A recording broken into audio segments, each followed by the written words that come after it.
The girl was already blue when he pulled her from the twisted wreck, her breath shallow, blood soaking the silk of her dress, and the mechanic knew that if he hesitated for even 1 second more, she would die in his arms. People stood frozen on the roadside, phones raised, whispering. The rain kept falling, mixing oil with blood, sirens still far away. The car that hit the divider was a black luxury coupe worth more than Malik had earned in his entire life, but that meant nothing to him.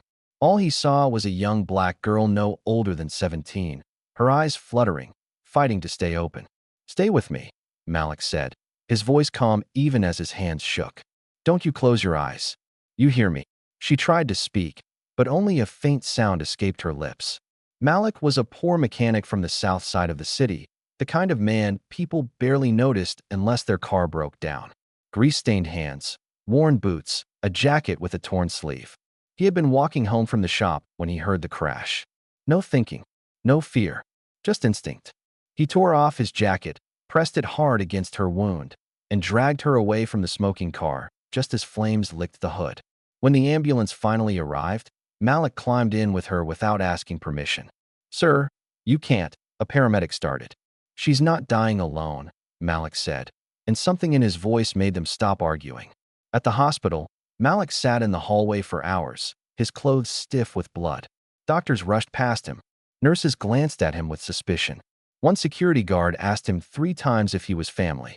"I'm just the man who didn't let her die," Malik replied. He didn't know her name. He didn't know who she was.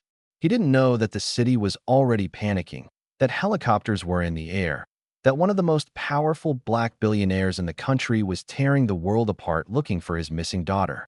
Malik only knew that when her heart stopped for 12 seconds in the ER, he bowed his head and prayed harder than he ever had in his life. Malik's life had never been gentle. His father died under a car he was fixing when Malik was 12.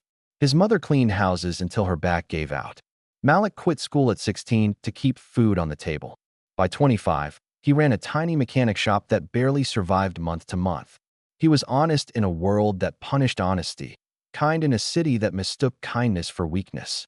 That night, after the doctors stabilized the girl, Malik tried to leave quietly. He didn't want thanks. He didn't want attention. That was when 2 men in dark suits blocked his path.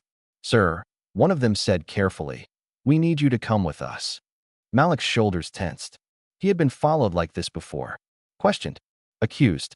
Treated like a suspect just for breathing. "I didn't steal anything," Malik said. "I helped her." "We know," the other man replied. "Please. Her father wants to see you." "Her father?" Malik frowned. "She awake. She will be," the man said. "And you saved her life." They escorted him to a private floor of the hospital Malik didn't even know existed. Marble floors. Soft lights. Armed guards. Doctors who whispered. Then Malik saw him. A tall black man stood near the window, perfectly still, wearing a tailored suit that probably cost more than Malik's shop. His hair was silver at the temples. His eyes were red, not from weakness, but from rage and fear barely held in check. When the man turned around, the room seemed to shrink. "I'm Isaiah Grant," he said. His voice was steady, but it carried power. "My daughter is alive because of you." Malik swallowed.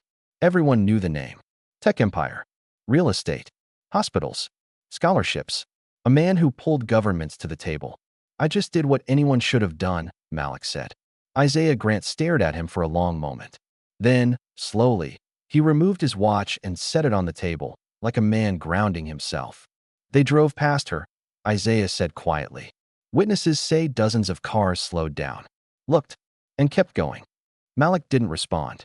"My security was 10 minutes away," Isaiah continued. 10 minutes I will never forgive myself for." Isaiah stepped closer and extended his hand. "Thank you for not leaving my child on the road." Malik shook his hand, grease and all. The girl woke up 2 days later. Her name was Nia Grant.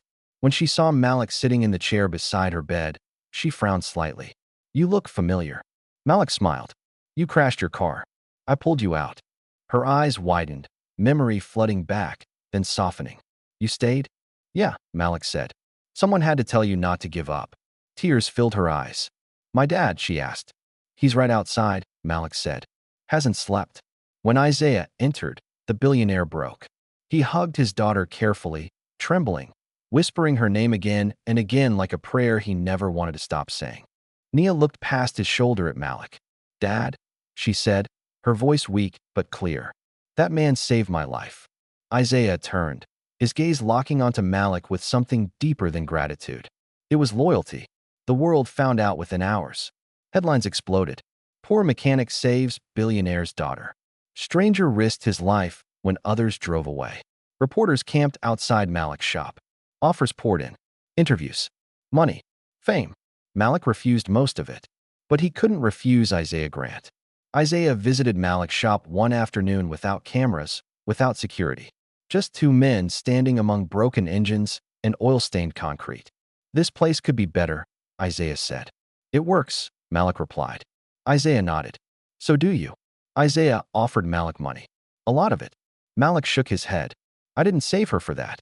Isaiah smiled slowly. "I know. That's why I trust you." Instead of a check, Isaiah offered something else. Opportunity. Partnership. A future Malik had never imagined. But the story wasn't finished. Because the people who caused Nia's crash hadn't been caught yet. Because the city still treated men like Malik as disposable. And because one act of courage was about to expose truths that powerful people didn't want revealed. As Malik returned to his shop that night, unaware of the enemies he had made and the doors he had opened, one thing was certain. The moment he pulled a dying girl from a burning car, both their lives changed forever, and the world was about to find out what happens when quiet integrity meets unstoppable power.